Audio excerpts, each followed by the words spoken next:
Claro, esta segunda etapa ya con Pipe, ¿no? Y Ale, posteriormente.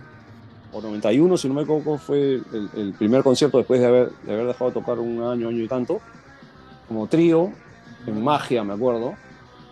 Y ahí tocamos varios conciertos también como trío, seguimos como trío, como el trío original, pero yo ya venía componiendo cosas que después iban a convertirse en el Psicotropía.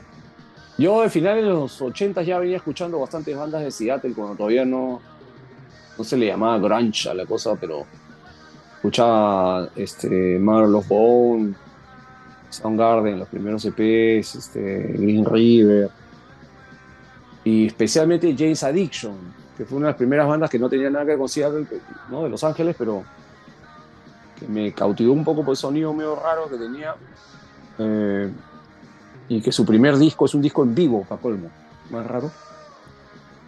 Entonces empecé a meter un poco esos sonidos a lo que estaba componiendo, todo, ¿no? Y cuando empezó la era del 93 más o menos, ya cuando dijimos, oye, vamos a producir este disco, yo volví con la idea, oye, necesitamos...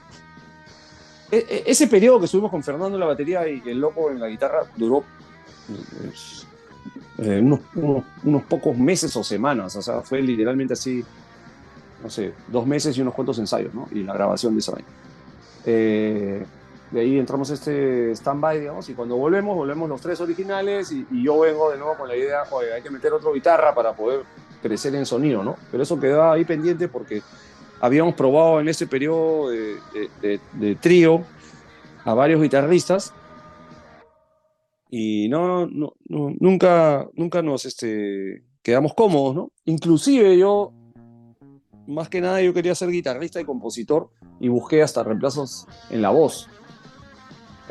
Finalmente me quedé haciendo todo, ¿no? Pero ya es algo que ya no me puedo despegar de cantar. Pero inicialmente yo solo quería tocar guitarra. Empecé cantando en G3 porque no encontraba quien cantara lo que componía de la forma que yo quería que suene, ¿no? Por accidente me quedé cantando. Y bueno, Pipe ahí llega empieza. en el 94. Pipe llega al 9-4, finales 9-3, creo. Oh, ya. Sí, nos conocimos por Pedro Callirgos, que le decían Piti, también otro amigo nuestro que paraba con nosotros también desde antes, escuchando todas estas bandas locales o de afuera. Eh, yo estuve en la universidad con él, entramos juntos a la universidad, estudiamos juntos un año ahí, después él se fue a estudiar fuera. Y justo había regresado después de estudiar ingeniería de sonido y nos volvimos a juntar y dijo, oye, quiero trabajar con ustedes, ¿no? Vamos a aplicar lo que he estudiado para darle un sonido permanente a la banda, ¿no? Porque antes no tenía sonidistas, tú ibas y te ponía sonido quien estuviera ahí, ¿no? Entonces G3 fue una de las primeras bandas de esa época de ese estilo, digamos, que empezamos a trabajar con un equipo, ¿no? Piti fungía no solo de sonidista, sino como de productor ejecutivo para la banda, ¿no? Así como un manager.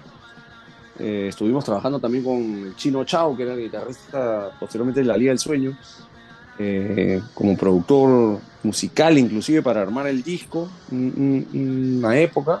Y en esas conversaciones yo digo, ¿no? Oye, tengo la idea de meter otro guitarrista, ¿no? Y Piti dice, oye, conozco un pata que acaba de regresar de estudiar, que toca increíble, no tiene banda y seguro va a querer tocar con ustedes. Y yo coincidentemente lo conocía porque trabajaba conmigo. Nos habíamos saludado ahí, ¿qué tal? Sí, porque nos habíamos reconocido como músicos, oye, vamos a llamar un día, sí. Y resultó ser Pipe, ¿no? Y para colmo resultó que vivía cerca de la casa de Gabriel y de mi casa, o sea, de nuestro barrio prácticamente, ¿no? Entonces fue un día a la casa de Gabriel y le enseñamos un par de canciones que había compuesto, que eran Viviré y Indecisión. Y pucha, que las tocó bastante bien, sonó, metió lo que necesitábamos, ¿no? Arreglos, solos, justo lo que estábamos buscando. Entonces ahí inmediatamente quedó en la banda y así empezamos a tocar como cuarteto. Con él debutan en El Sargento Pimienta abriendo a Mar de Copas. Así ¿Y qué es. tal? ¿Ahí estuvo Ale también o todavía no entraba? No lo recuerdo, ¿no?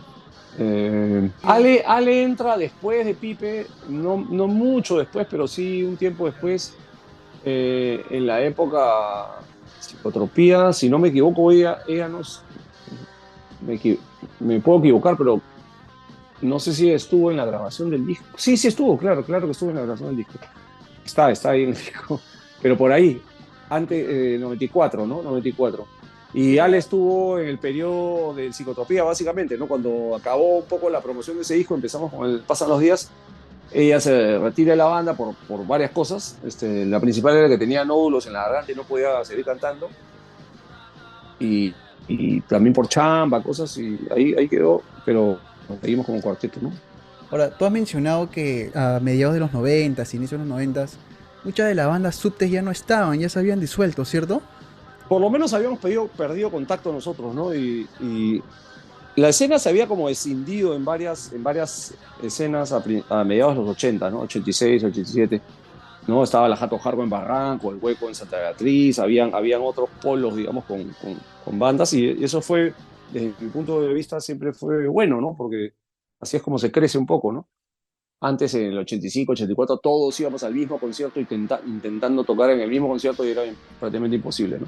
Sin embargo, en los 90 también, en el 94 ya existían otras bandas de punk, como por ejemplo Decisión Final, Autonomía.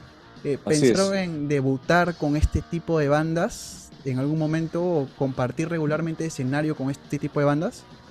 No, porque no las conocíamos, o sea, fue afinidad de amistad, ¿no? O sea, nosotros, cuando dejamos de tocar en 90, 91 y empezamos de nuevo en 91, 92 por ahí, como trío, habíamos dejado y creo que a todos les pasó eso, porque ya no habían conciertos donde confluyéramos, digamos.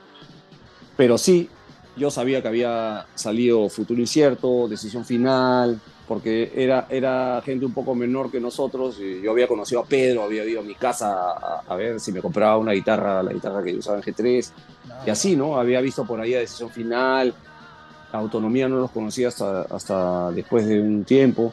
Entonces, cuando nosotros empezamos a tocar, literalmente no teníamos con quién tocar.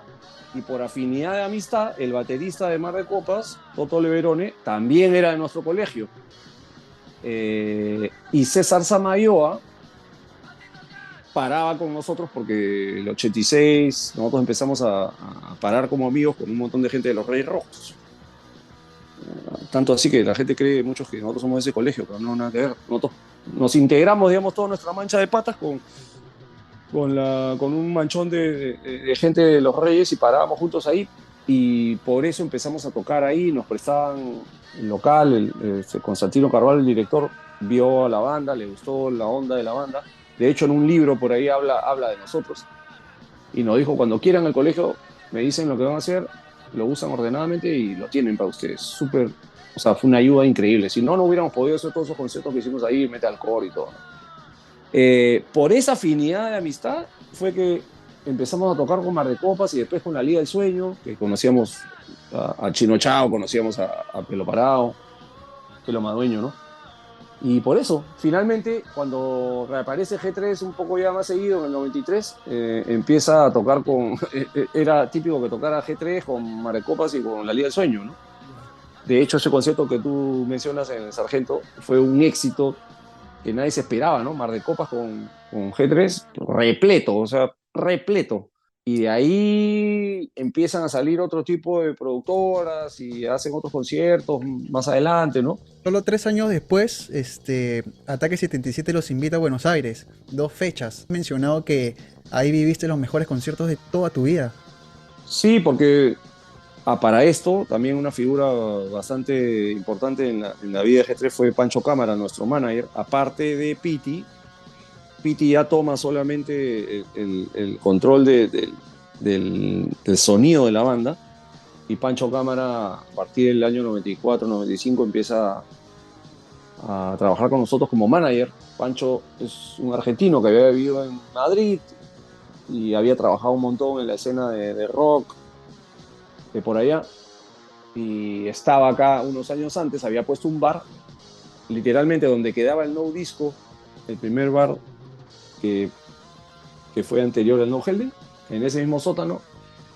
él puso un bar con otro socio argentino también que se llama Delirium Tremens. Y ahí tocamos una vez cuando hicimos un concierto tocando todo el Nuevo Enemigo y fue tal cantidad de gente y fue tan bravo ese concierto que él inmediatamente terminó de tocar y nos llamó y nos dijo, quiero ser su manager, ustedes necesitan un manager. Y él volteó un poco la visión de la banda, ¿no? En vez de estar acá esperando a que hayan conciertos, nosotros, volteó la visión de la banda para mirar hacia afuera nuevamente, ¿no? Y con planes a mediano y largo plazo de no solamente tocar en Perú, sino en toda la región, ¿no? Entonces, él siendo argentino era muy amigo de productores, de managers y de bandas de Argentina, y así nació la conexión con Ataque 77. Los trajeron, él los trajo con Mundi Epifanio, el manager de Ataque en ese momento, los trajeron a tocar acá, a Lima, en los Reyes Rojos, en 1996. Tocaron Ataque, G3 y Radio Criminal. Y nada, nosotros ya conocíamos Ataque, obviamente, ellos también nos conocían a nosotros por lo que habíamos hecho acá, y ya en Argentina conocían a G3 para esa época.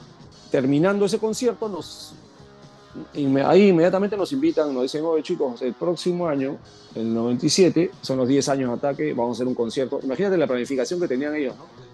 En un año vamos a hacer un concierto por los 10 años de Ataque y queremos que toquen con nosotros. Y hoy encantados. Y en ese momento quedamos y efectivamente en un año después nos fuimos de gira, hicimos 2 conciertos, un sábado y un domingo en el Cemento, era Ataque 77, G3 y habría Cienfuegos, que era la banda de Sergio Rodman, el saxofonista de los Kailas y el baterista de los Kailas. Tenían esta banda paralela que se llama Cienfuegos. Una banda así de rock and roll, así, Es bien durante paja. durante este momento que tuvieron la oportunidad de quedarse en Argentina unos meses, ¿no? Y hacerse conocidos por allá, pero que finalmente no se dio, ¿cierto? No nos quedamos meses, o sea, nosotros fuimos, No, tocamos, no, fuimos o una sea, semana creo o que, creo que 2. les habían propuesto quedarse meses, Sí. pero no Tuvimos un se... par de semanas tocando, haciendo prensa, conociendo, viendo otras bandas, etcétera. Y ahí conocemos a Necro, que ahora es nuestro gran amigo, hermano del alma. Hoy día he estado con Carlitos, con Necro, Boom Boom acá en Kiki. Lima, acá en Lima, sí, ahora es un hit, pero en esa época tocaba en Fan People, ¿no? Una banda súper conocida, pero de otro circuito no tan masivo como el que tocaba Ataque, sino más underground. Pero Fan People eran los reyes pues, del underground, ¿no? Entonces, ahí en el backstage de esa gira con Ataque nos invita Fan People, que obviamente conocían a G3 y les gustaba la banda y todo, y nosotros también conocíamos a Fan People por cassettes y cosas, y nos dicen lo mismo, ¿no? Oye, el próximo año, ¿qué les parece si hacemos una gira? Esto era creo que julio, agosto, por ahí. ¿Qué tal si el próximo año hacemos una gira de G3 y Fan People, pero ya no solamente en Buenos Aires, sino por toda Argentina, ¿no? Y bueno, increíble, cruzamos teléfonos y efectivamente 6 meses después me llama Necro un día, una mañana, un sábado, me acuerdo, y me dice, oh, ya tengo todo planeado, son, no sé, 16 días, vamos a ir a tales ciudades, ya están todas las conexiones hechas, necesitarían estar acá tal día. Y estábamos hablando meses antes, ¿no? ¡Wow! Vamos a hacerla.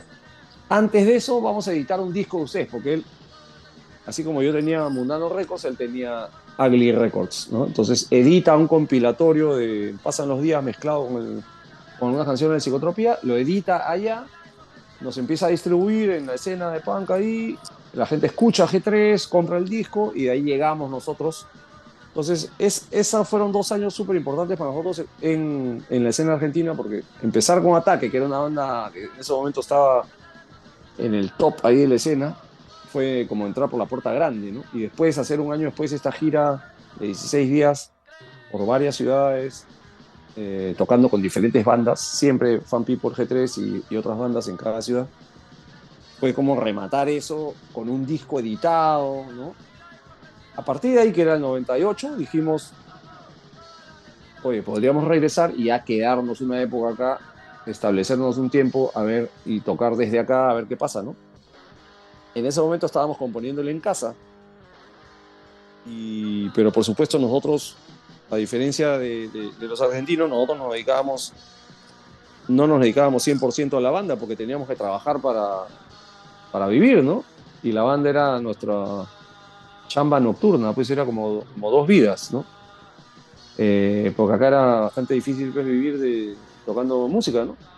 Y menos lo que hacíamos, ¿no? Entonces, por indecisiones de dejar todo e irnos para allá y probar, ahí un poco que se desinfló la idea y se juntaron otros aspectos y nunca lo hicimos. En el 99 estábamos componiendo el En Casa, ¿no? Ya conocían lugares en el extranjero, pero no habían girado nunca al interior del Perú, ¿cierto? Sí, sí habíamos girado, pero no intensamente, ¿no? Pero algunas ciudades sí. Porque yo pensaba que la primera salida fue en el 98 a Trujillo. No es así. Eh, no te sabría decir, ¿ah? Pero ya habíamos ido a Cusco, Ya, ya, ya. a Huaraz, a Trujillo. No sé si fue una sola, pero la primera que fuimos nos accidentamos. La mitad la mitad de la banda se fue más temprano y yo me fui con todos los técnicos, porque justamente salía de mi trabajo a las 6 de la tarde, todos se habían ido, los otros tres y el manager y el sonidista creo que se habían ido más temprano, y yo me fui en la noche con todos los otros técnicos, una comitiva bastante grande, y el bus se estrelló. 2 muertos, 40 heridos, todos nosotros que éramos 7, todos heridos, yo y Piti terminamos en la clínica, no, perdón, yo y el luminotécnico, Mariano, terminamos en la clínica un día y no pudimos tocar, pues, ¿no? Yo me partí el tabique, la nariz, estuve 6 meses sin poder tocar. eh, y después de unos meses regresamos, ¿no? En el 99, con la raza. Pero sí, G3 giró poco en cantidad de fechas, giró poco por provincias. Entiendo. Y ya acercándonos a 2000, acercándonos al final de G3, esto tiene que ver con la salida de precisamente Pancho Cámara, porque tengo entendido que con su salida tú volviste a buscar conciertos, Guillermo volvió a diseñar los afiches. Confluyó todo un poco para que se separe la banda el año 2000. Eso ya venía meses antes del 99. Pancho había tenido que irse de Perú por cuestiones de trabajo, ¿no? Él había estado trabajando con nosotros principalmente y con otras bandas, pero el circuito, pues obviamente ni a nosotros ni a él le daba ingreso económico suficiente para vivir de eso. Todos teníamos que hacer otras cosas y a él le sale pues una oferta de trabajo en una productora con las que ya había trabajado antes en España, ¿no? Y se regresa a España. Si no me equivoco, eso fue regresando después de la gira de Fan People, o sea, a inicios del 99, finales del 98, por ahí.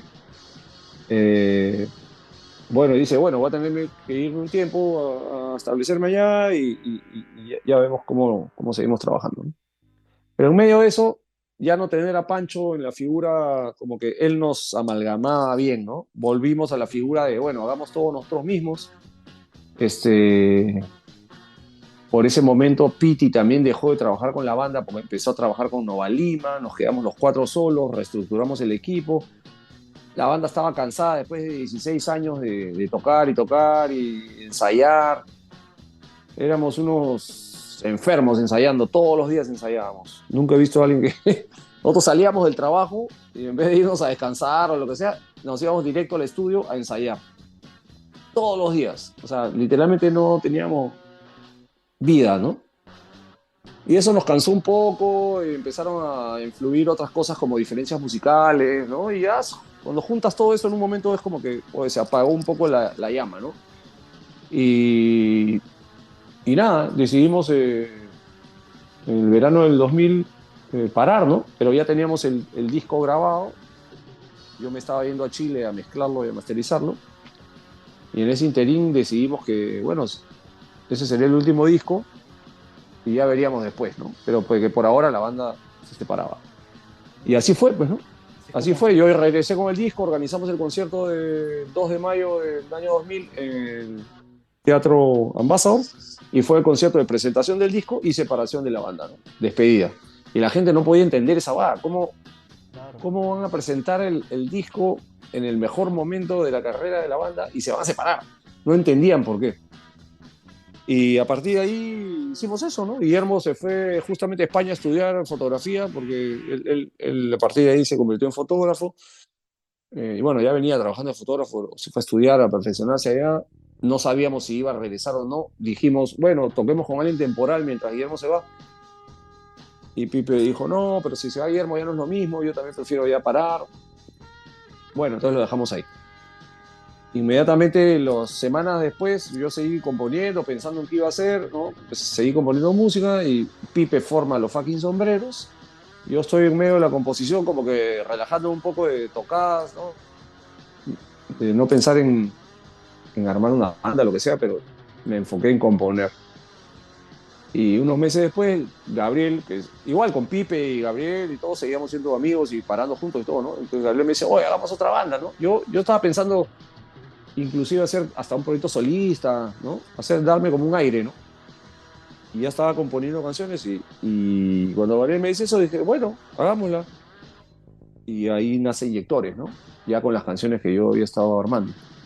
Y fue como una línea recta, ¿no? O sea, yo nunca dudé en dejar de tocar. O sea, al día siguiente que dijimos se acabó G3, yo seguí componiendo y pensando que iba a armar algo rápidamente. Claro.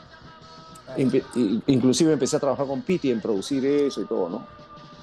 Estábamos pensando en buscar otros músicos, hacer un proyecto solista, Y así pero en formato banda. desde aquella separación en el 2000 hasta el día de hoy han continuado con encuentros esporádicos, ¿no? Sí, la verdad es que G3 paró el 2000, Guillermo no estuvo en Lima en realidad se fue muy poco, regresó después de 6 meses. Ya. Y después de un año, año y medio, se volvió a ir, se fue un par de años de nuevo a estudiar de nuevo. Eh, y mientras tanto la gente nos decía, oye, ¿cuándo tocan de nuevo? Cuando tocaba Inyectores nos decían, toquen canciones de G3. No, no nosotros nos negamos a tocar canciones de G3 con Inyectores hasta que Inyectores fuera conocido, ¿no? Y en una de esas que Guillermo ya había regresado y la gente nos decía, oye, ¿cuándo toca? ¿Cuándo toca? Ya, como amigos nos dio ganas de tocar un día y dijimos, oye, vamos a llamear, pues, ¿no? Y ensayamos así como patas, como un jamming de patas y dijimos, bueno, podremos una fechita, ¿no? Y sacamos una fecha en la noche, perdón, una fecha en el Sargento y dijimos, bueno, será un concierto como así chiquito, ¿no? Y fue copado, o sea, sold out y había la misma cantidad que había adentro, había afuera tratando de entrar, ¿no? Maña. Entonces dijimos, pucha, esta vaina, o sea, peor, mañana, o sea, esta vaina no se ha acabado, esta vaina recién empieza, ¿no? Porque había un montón de gente que se había convertido en fan de la banda en el transcurso de los 8 años siguientes a que nos habíamos separado. Nueva gente. O sea, en ese concierto había personas de nuestra generación, ¿no? Que habían visto a la banda en los 90s y mucha gente nueva también. ¿Y desde qué época más o menos te acompaña este grupo fiel que siempre veo, la comunidad Inyectores? Bueno, este grupo de seguidores se ha ido formando con el tiempo eh, desde el inicio Inyectores, ¿no? Pero constituido así como grupo, que ellos mismos se han digamos, organizado y se conocen entre ellos y se juntan y todo. Yo diría que son más o menos si no me equivoco, están cumpliendo en febrero del próximo año unos 6 7 años. Pero ya vienen de antes, ¿no? Pero digamos cuando armamos un grupo cerrado de Facebook, que es la comunidad Bombarderos, y todos se registraron ahí, conversan entre ellos, todo eso tiene más o menos unos 6 años. Qué Podría ser paja, más, no me acuerdo. qué paja, la verdad siempre los veo presentes. A propósito, un saludo para toda la comunidad. Sí, sí, sí. Dustin, Carmen, ¿qué pasó? Que nosotros hemos tenido como que comunidades de seguidores de Inyectores desde el inicio, pero en diferentes plataformas. Y mucho tiempo no tuvimos una organizada y yo armé este grupo con Gabriel y dijimos, oye, vamos a armar nuestra propia comunidad de seguidores para comunicarnos más directamente con ellos.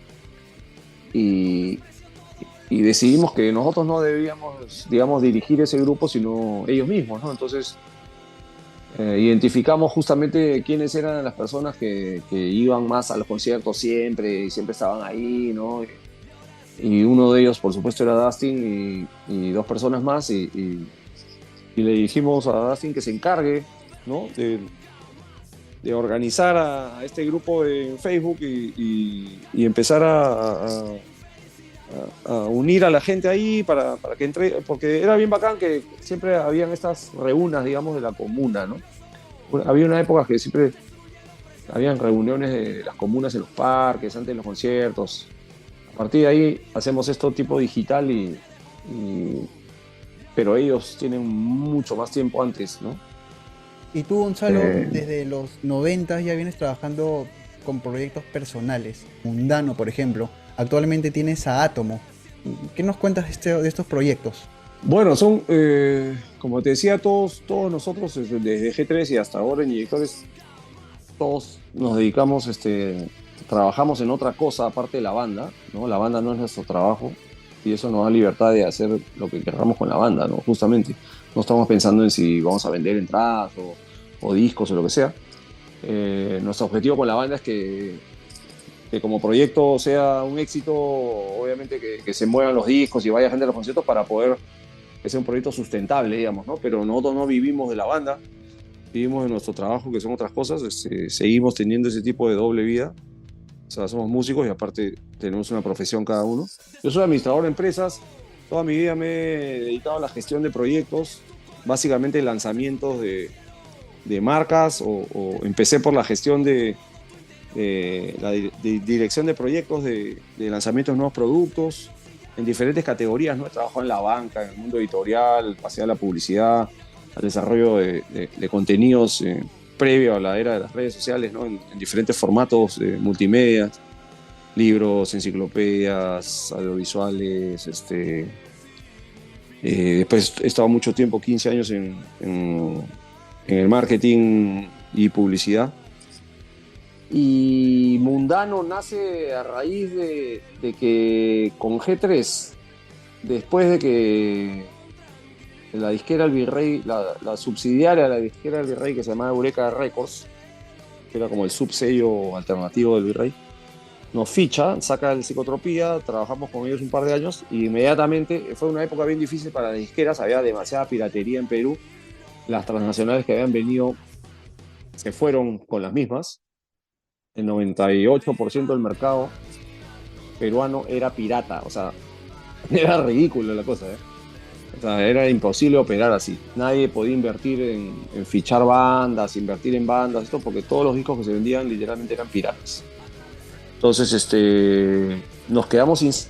Cuando grabamos el Pasan los Días, un intermedio, aprovechando el tiempo que nos estábamos demorando en componer él en casa, dijimos, hoy grabemos las canciones de las dos primeras maquetas, pero bien grabadas, actualizadas.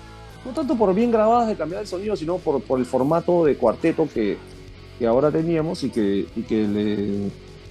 ya le habíamos impreso, digamos, diferencias de sonido a las canciones cuando las tocábamos en vivo con dos guitarras, ¿no? Entonces dijimos, oye, mientras que terminamos de componer, metamos al estudio una sesión y grabamos todo, así como grabamos las maquetas, nos metimos al estudio cero de Barranco, que era el estudio de Pedro Callirgos, nuestro sonidista, y grabamos con la misma técnica del 87.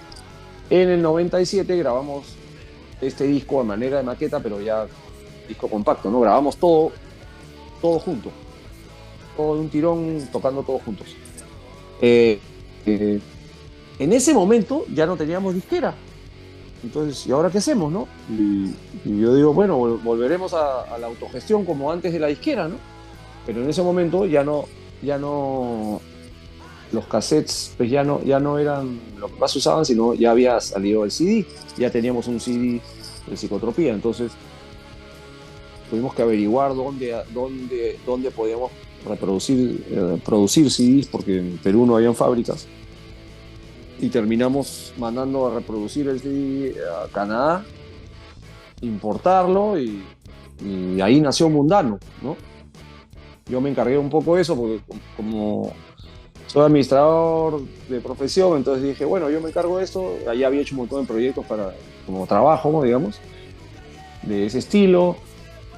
Y con Piti decimos, oye, asociémonos los dos y hagamos Mundano Records y editamos los discos de G3 y después vamos a fichar a otras bandas. Y efectivamente, sacamos el Pasan los Días. Nuestro siguiente proyecto inmediatamente fue el 98, fichamos a la banda El Gueto y le sacamos su primer álbum en cassette, ¿no? Generalmente hacíamos eso, sacábamos un cassette y después sacábamos el CD. Cuando sacamos el cassette del Gueto, una de las mejores bandas que he visto en esa época, en Lima, lamentablemente, pucha, por desórdenes de la banda se separaron y nunca llegó a salir en CD, pero quedó ahí, ese fue el segundo lanzamiento de, de Mundano Records, ¿no? De No, ahí vinieron otros. y Átomo es mucho eh, más reciente. Claro, Mundano es un sello discográfico que viene trabajando desde 1997. Acabamos de cumplir hace un año y tanto, 25 años. Y en los últimos años no hemos editado muchos discos nuevos, sino más bien hemos estado relanzando los discos más importantes de nuestro catálogo en sí, en vinilo, ¿no? Ahora, este año, justamente por los 25, estamos celebrando, sí, estamos empezando a lanzar otras bandas que no estaban en el catálogo y también haciendo una variación de irnos más a la distribución, al lanzamiento de vinilos en vez de CDs y de merch de las bandas también. Entonces va a haber un giro ahí en el catálogo. Pero, ¿qué pasa? Que Mundano ya tiene pues una línea, ¿no? Un estilo y es un tipo de trabajo que es sello discográfico, ¿no? Me interesa una banda, me interesa un disco, por afinidad, digamos, y empezamos a trabajar con ellos para eso. Pero hay otras líneas de trabajo alrededor de una banda que son la promoción, el management, la distribución de digital y muchas otras cosas. Y ahora los sellos discográficos generalmente hacen todo, o hay otros tipos de agencias que son agencias de promoción o producción musical que te hacen esas chambas, ¿no? Una especie de managers, productores, ¿no? Que hacen todas las tareas que la banda no hace. Entonces, yo tuve como emprendimiento, como parte de mi trabajo del día a día, digamos, como emprendimiento durante 7 años, entre el 2012 y el 19, una agencia de marketing se llamaba Sonar, y en la pandemia la cerramos, y ahí es donde yo digo, bueno, voy a tomar un giro, voy a hacer lo que estoy haciendo, pero en vez de marketear otras marcas, voy a trabajar en la gestión cultural, ¿no? De proyectos que tengan que ver con la música más que nada, ¿no? Y así nace Átomo, para la gestión de proyectos musicales, culturales, editoriales, fotográficos, que a mí también me gusta mucho, yo estudio fotografía también. Pero básicamente entonces yo me he metido en este proceso, he tenido encargos pues, de gestionar diferentes partes de diferentes proyectos de diferentes categorías dentro de la cultura, ¿no? No sé, pues de repente muchos han estado relacionados al marketing o la promoción, ¿no? Promoción de teatro, de cine, de música, ¿no? O sea, por ejemplo, ahorita estoy trabajando con una banda en un periodo de 2 meses para lanzar su disco debut y organizar un concierto de lanzamiento, por ejemplo, ¿no? O, no sé, me solicita una productora de eventos que traen artistas de fuera que yo me encargue del marketing de su evento, ¿no? Y así. Entonces, Atomo es una agencia boutique, digamos, de gestión de proyectos musicales más que nada. Pero abarca, en su misión, abarca también otras partes de la cultura, como te decía, ¿no? Claro. Tú has mencionado ya cambiando de tema, que aproximadamente en el 2017 tú querías hacer los denominados tandems, Así es. pero que no se pudo llevar a cabo completamente, ¿cierto? Ese fue, por ejemplo, la creación de un concepto como mundano, que yo tenía la idea de hacer que ya se había hecho en todo el mundo, ¿no? En Estados Unidos hace mucho, especialmente con las bandas de punk, que son discos split, ¿no? Split, Claro, como claro. divididos, ¿no? Mitad de una banda, mitad de otra banda. Entonces, un poco tropicalizando eso, se me ocurrió la idea de tándem, ¿no? Las bicicletas que uno maneja de dos, con dos bandas que busquen de repente un mismo objetivo de promoción o de lanzamiento, o de ser parte de unir una escena con la otra, etcétera. Entonces, creé esto de tándem como concepto y especialmente estaba enfocado no de bandas de la misma ciudad, ¿no? Sino de diferentes ciudades o de diferentes países. Entonces, el primero fue de Inyectores con 69 segundos de Ecuador, y la idea era que se juntaban una serie de canciones, un número de canciones iguales, y se lanzaba un split que como condición se editara y se distribuyera al mismo tiempo en los dos países, ¿no? Entonces, cuando salió el Tándem 1, Mundano lo lanzó en Perú y en Ecuador lo lanzó Hilton Records, que es el sello de Roberto, el baterista de 69 segundos. Entonces es como que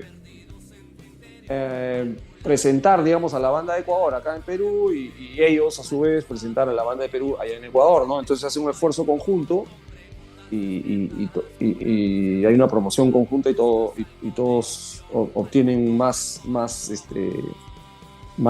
llegada de lo que hubieran hecho solos y después mandar un disco por allá, etc., ¿no? La idea de eso era hacer varios tándems, no la he descartado, pero inicialmente tenía varios planeados con Inyectores, pero la idea es que pueda hacer con diferentes bandas, ¿no? Y principalmente si son de dos países diferentes.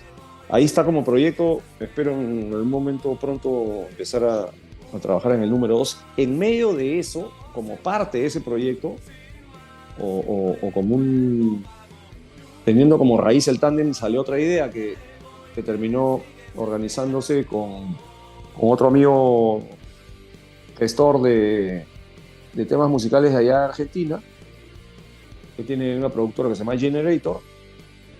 Estaba yo, estaba justamente Roberto de Hilton Records de Ecuador y el Oso de Bebés Paranoicos de Chile, y empezamos a dirigir un proyecto más ambicioso, que era hacer como una red de bandas alrededor del punk rock o el sonido del rock alternativo, ¿no? De Latinoamérica, o sea, de toda Latinoamérica, ¿no? De México hacia abajo. Y así, ¿a quién conoces tú? A este. Hicimos grupos de WhatsApp, correos, armamos una base de datos y empezamos a hablar entre nosotros, ¿no? Y pusimos varias ideas como para hacer tipo estos compilados, lo que sea, pero hasta donde hemos llegado al momento fue la primera fase, que era más fácil de producir, que era hacer playlists en Spotify con cada cierto tiempo. Al momento hemos sacado 3. Los empezamos a sacar bastante seguidos, pero hemos parado un poco para hacerlos más distanciados. En cada playlist juntamos a diferentes bandas de diferentes países, ¿no? Y así. Entonces, igual, no necesitas un disco físico, ahora es mucho más fácil. Haces un playlist con el nombre del compilatorio y todas las bandas que están ahí promueven el playlist y así la música de un país llega a otro, ¿no? Es una forma digital, pero bastante buena para hacerse conocer, ¿no? Entonces, estamos en eso. Debería salir el número 4. Igual por pandemia se apagó un poco la cosa. Nos agarró en medio de eso, ¿no? O sea, logramos lanzar 3 el último año y tanto no hemos lanzado nada, pero justo está en los planes empezar a moverlo de nuevo. Claro, y ahora viniendo más acá aún, a propósito de la presentación del libro G3 ahí en la Feria del Libro, ¿qué tal conciertazo se armó? No estaba planeado ese concierto, en realidad, porque a nosotros, con Mundano, yo tengo un plan, y con Guillermo lo hemos estado trabajando bastante, de armar un libro fotográfico de la historia de G3, ¿no? Y hace años que lo venimos avanzando, pero de poquitos. Por ahora está un poco guardado, pero lo vamos a retomar apenas se pueda.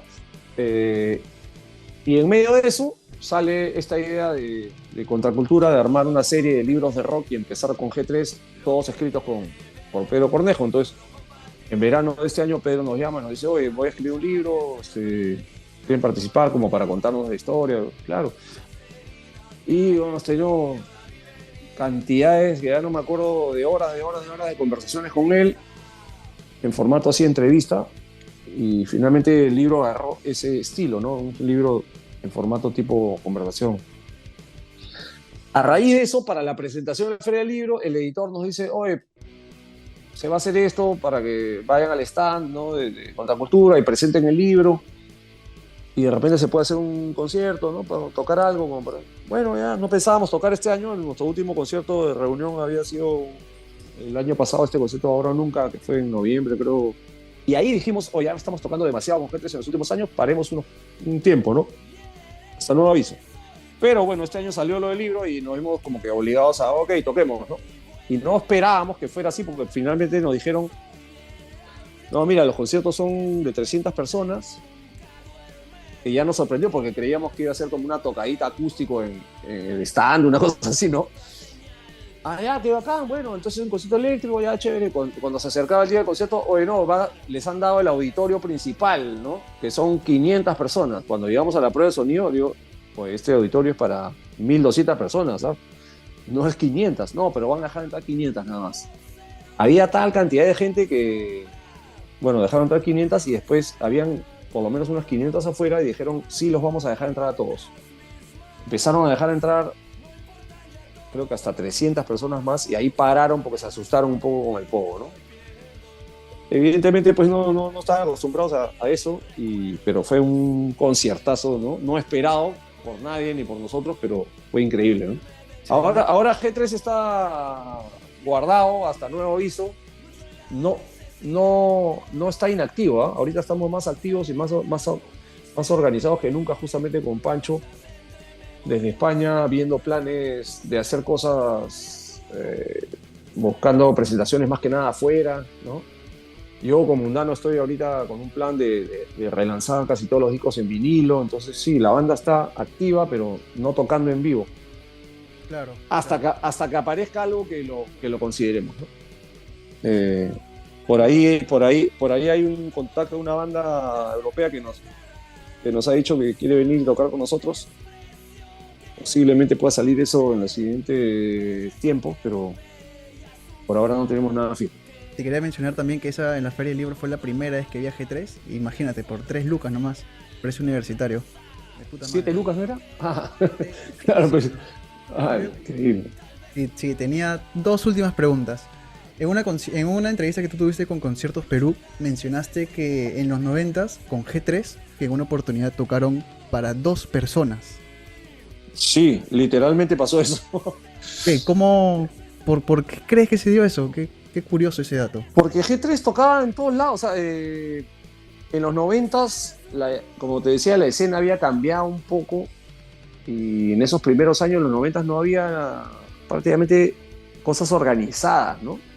Ahí es donde yo te decía que sí, yo sé que habían otras bandas que habían tomado un poco la posta de lo que hizo G3 con esa nueva generación, pero no las conocían, nunca tocábamos juntos. Por ejemplo, el Barlovento, creo que se llamaba, en Barranco, por ejemplo, ahí tocaba mucho Futuro Incierto, esa nueva escena barranquina de bandas de hardcore, no estaba Decisión Finales, pero no los conocíamos, ¿no? Y en medio de eso nosotros tocábamos en otro tipo de conciertos que nos pasaban la voz, ¿no? Y alguien nos dijo, oye, he organizado un concierto en un local en Chacaría, y resultó ser que era como una pizzería, una cosa así, ¿no? Y bueno, vamos a tocar en esa pizzería, ¿no? Y era un tipo que le gustaba la banda y un surfer así, y creo que era la pizzería de Leslie Stewart, una cosa así. Ya. Y bueno, sin experiencia en organizar ningún concierto, no promocionó nada, fue un desastre, ¿no? Y literalmente tocamos y habían dos personas en la pizzería, un pata con su chica comiendo. No me acuerdo ni qué año era, pero creo que era el 93, 94. Y así, es verdad esa historia. Ah, caramba. Bueno, era por eso entonces. Ya, Gonzalo, agradeciéndote el tiempo, todo este tiempo que la verdad ha sido más de lo que yo imaginaba. ¿Tú crees, Gonzalo, que al día de hoy quedan rezagos del rock subterráneo o ya murió completamente? Mira, te vuelvo a decir lo que te dije al inicio de la entrevista. O sea, no suelo yo etiquetar las cosas Ah, porque ya, Ya, ya. Porque si tú clasificas algo así, una pregunta como la que me acabas de hacer es difícil de responder, ¿no? Habría que comenzar por decir qué es el rock subterráneo o qué fue el rock subterráneo, qué periodo abarcó. Algunos dicen que el rock subterráneo acabó en el 89, otros dicen que continuó en los 90, otros dicen que continúa hasta ahora. Ahora, por ejemplo, hay un revival no un revival, sino una nueva generación de bandas de punk rock o hardcore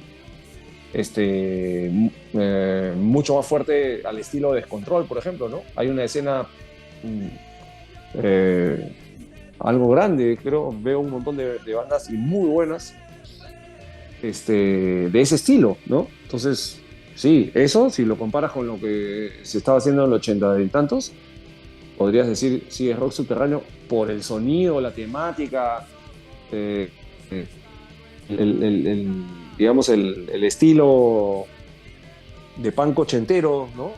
A lo de Charge y cosas así, sí, pues suena al rock subterráneo que se hacía en los 80, pero yo no le llamaría subterráneo porque ya toda la...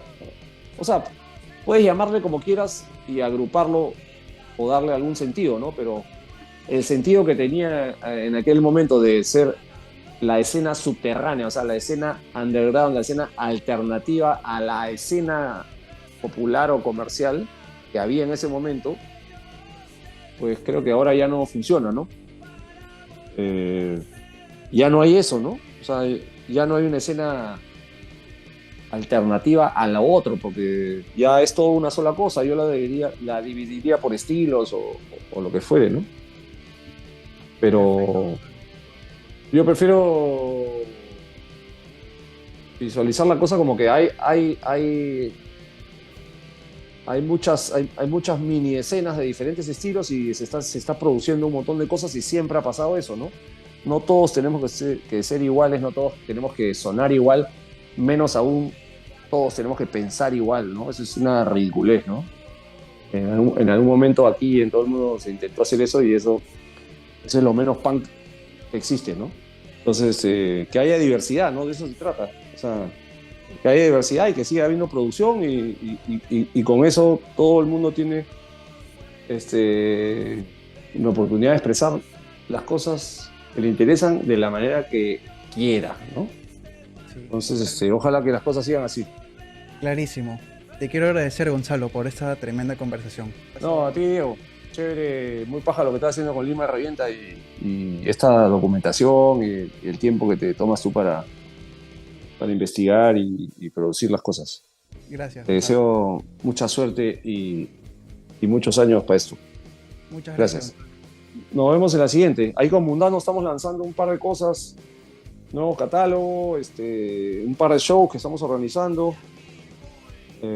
Ya daremos unas cuantas noticias. Ahí nos vemos en la ruta.